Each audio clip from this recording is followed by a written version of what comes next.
Billy, it felt like you were accusing Zaslow of being a front runner on his Heat stuff, but Mike Ryan has basically been saying, I've checked out on basketball for 2 years the moment that I saw the Heat weren't going to be any good anymore. Mike Ryan has just checked out on all basketball because for 13 years he got to ride the highest highs, and then he said, I don't want to ride this anymore. I just disagreed with all their moves. Like they get rid of Kyle Lowry, which I hated. Thank God. And they brought in Terry Rozier. It's like a slap in the face to me. So like I've just hated their approach. I hated that they allowed everybody in the Eastern Conference that they were chasing that Eastern Conference banner with to get better while they lost, sometimes directly head-to-head and trying to acquire talent. It's been terrible. They're all about culture. They're all about trying hard, and yet their stars don't play half the season. They do all the same that everybody else does, and they've been living off of a reputation. Trust me, like making that run in the bubble, making that run as an 8th seed from the play-in on down, that's incredible outlier stuff that probably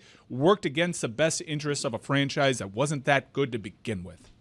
Man, that Dame trade really didn't work out for anybody, huh? Because the Heat have ended up where they are, and Milwaukee is equally in bad footing. Portland's better, though. It seemed to work out for Boston. Are they? Yeah, it worked out great for Boston. Right, yeah, they cleaned up the scraps of that trade. I just mean the Damian Lillard part of it. Look, all you have is a result, and you could say, well, I guess the Miami Heat dodged one. I'm not saying that. I don't think we'd ever really know. No. How that would have gone with Dame, the fit, his health. He had a lot of stuff going on in his life that hasn't been like super reported on around the same time that he was told by the franchise he always loved and did the right thing by.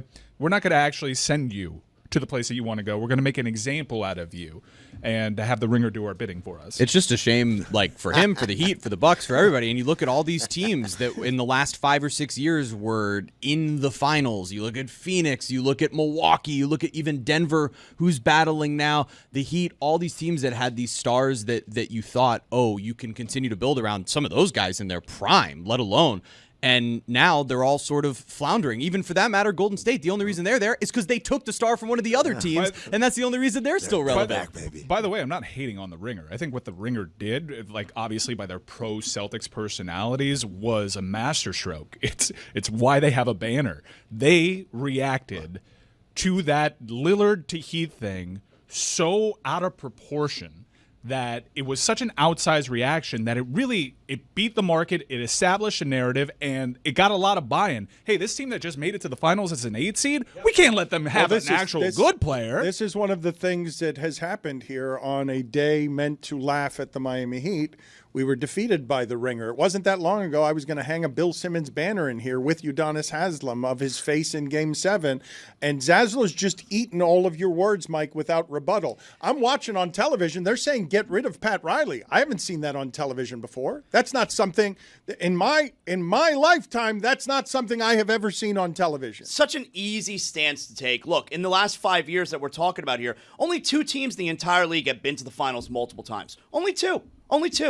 I mean, one of them won the title last year in Boston, and the other one's Miami. Like, that's it. Only 2 teams in the whole league have been to the finals multiple times. And Dallas in the last made 5 the final years. last year. Wait. Okay. And how does their window look? Because we've been laughing at Dallas all season long. Now you just got your ass kicked harder than any team has ever gotten its ass kicked in the playoffs before. Mm-hmm. I really sincerely hope that this is the wake-up call that we were sounding the alarms for. Well, I think the wake-up ago. call was when they decided to trade Jimmy Butler. Like, that's the signal that it's over. This run is over. Now we are going to make major changes. But they slipped through the previous wake-up calls. The time to trade him was in the offseason, and they totally butchered the Jimmy. It's fact. It's fact. They butchered it. Mike, I'll agree with you in this, Zaz.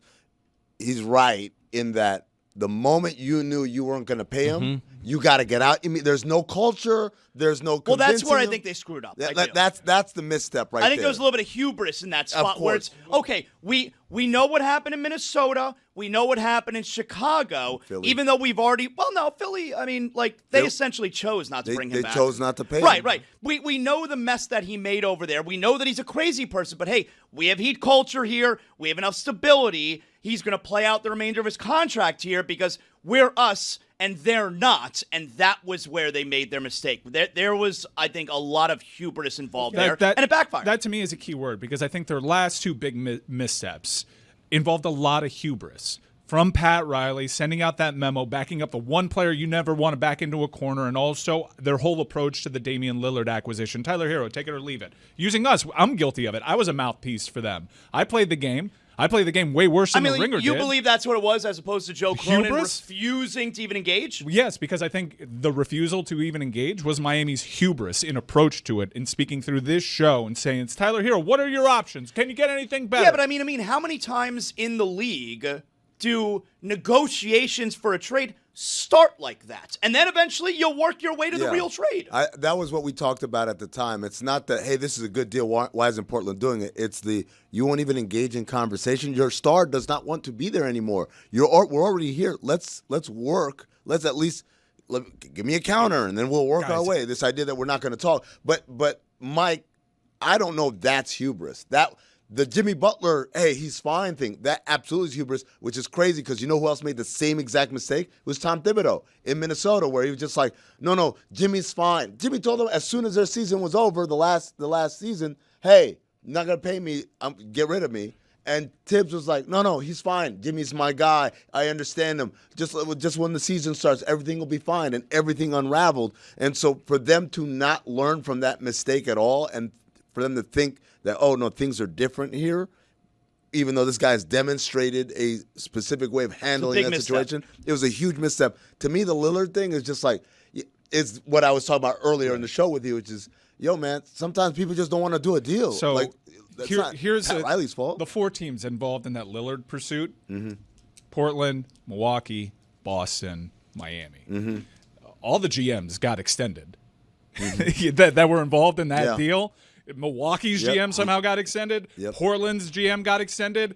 The Boston Celtics are NBA champs right now. Like, Miami's approach, they failed, and it ended up strengthening at the time Milwaukee, but Lillard just hasn't worked out for them, and made Boston into a champion. Right.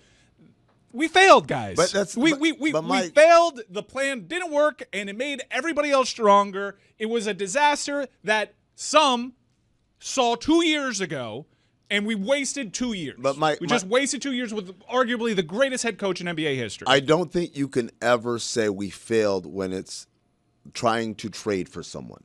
Now, if you trade for 2 finals appearances in 5 years is not failure. I mean, you made Milwaukee and Boston better. Like, they didn't want to deal with you, and it feels like they screwed you over and said, and F you, Drew Holiday's going to Boston. Like, it was just such a disaster. But that's not Miami that did that. No, but Miami had a hand in it. And I do think that the hubris thing is real. Having lived through it and having spoken to it, and I remember the tone of Tyler Hero, take it or leave it, try to find something better. No, I get it. What I'm saying to you is that's negotiations, and ultimately they don't trade a guy to 7 different teams. They trade him to 1 team.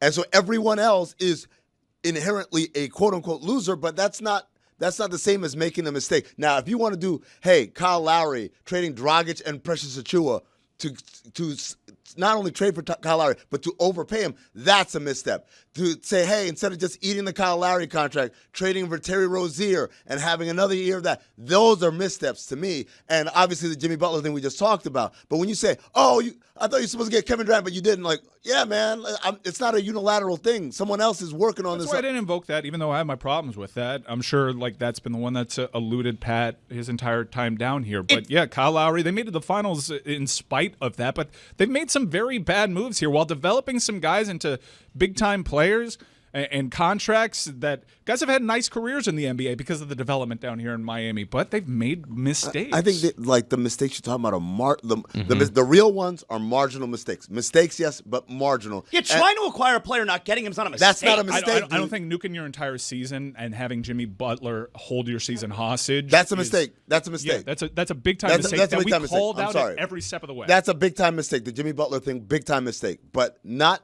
acquiring a trade, not consummating a trade. Try to get this guy, try to get that. Like, these aren't mistakes. That's the job, bro. Fair enough. That's like saying, but Dan, it's like saying Ted Williams was a failure because 60% of the time he didn't get he didn't get on base. This is how he and Heat fans have been influenced by the last 15 years that ends with, hey, I'm out if you're not championship good in 2 years. I don't even care about basketball. Wait a minute. When you talk about what's happened down here in 15 years of spoiling is, Miami gets all the guys. Miami's used to getting all the guys. And for many years, they don't get the guys. They got Jimmy Butler. I don't know how they did that. It still confuses me. They didn't have any money, and they had Dion Waiters and Hassan Whiteside. I still don't understand how that happened. By the way, they got all the guys. They've got 4 guys. No, but Zoe, at the start, Shaq, LeBron, at the start of Heat fans being obnoxious starts with a stage, and they got all the guys. The Heat are just victims of their own mythology that they created, right? Which is championship culture. We're always in it, banners, and we always get the guy. The Godfather closes all the deals, right?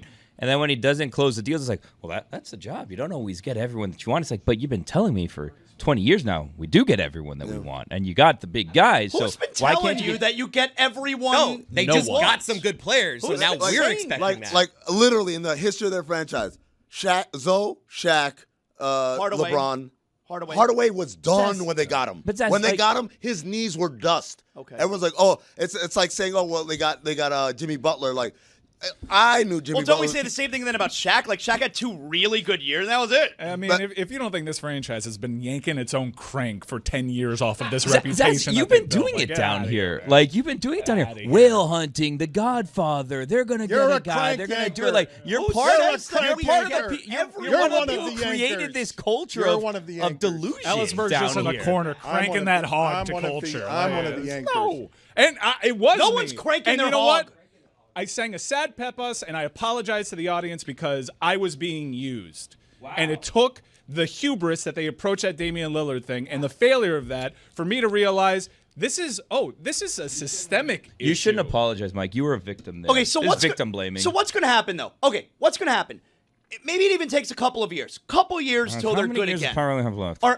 Are you back as a fan then in a couple of years when they're good again? I like the Heat. What happened? What did he say? He killed Pat Riley. No, I didn't. You said how many years does he have Amin's left? leaving. I asked a question. On Earth. You've made Amin leave. That's garbage. It's a question. And No, to answer your question. Dan was going to report something a couple weeks ago, and then it ended up turning into this ice cream thing. But it was like very morbid in the morning. I'm telling you, it was like a funeral that day. Everyone was I like, thought he was dead. something bad is going on here behind the scenes. And then last minute pivot. I don't know if we got new test results or something, but it's like ice cream, not cookies. Everyone's confused. Amin was here. He remembers. I was here. It was because Dan said, I have some very important Miami Heat news. I'm going to break it on air. And then he walked away. And so we all sat there like. Went to the green room. He's like, I can't be part of this meeting today. And we're like, whoa, Dan loves the meetings. He's in this meeting every single day. Hey, he's just blowing this off. This has to be something serious. We all, like in hushed tones, were like. What did you expect it to be? Without Pat. Stepping down. Things were No, going. not stepping down. No, not stepping for down. the final thought he was step sick. down. It was either Pat is Stepping dangerously 6 feet under, ill we thought, or he's no longer with us. Like, No, and we started, because we started thinking like, oh my gosh, they retired, they named the court after him. Yeah. The Lakers making a statue Yeah. after him. Like something's going on There's here. a lot All of a of sudden, news. everyone's honoring him out of the blue. Yeah. And now Dan is like very sad here. He's And then upset. boom, ice cream. And we're like, whoa, okay.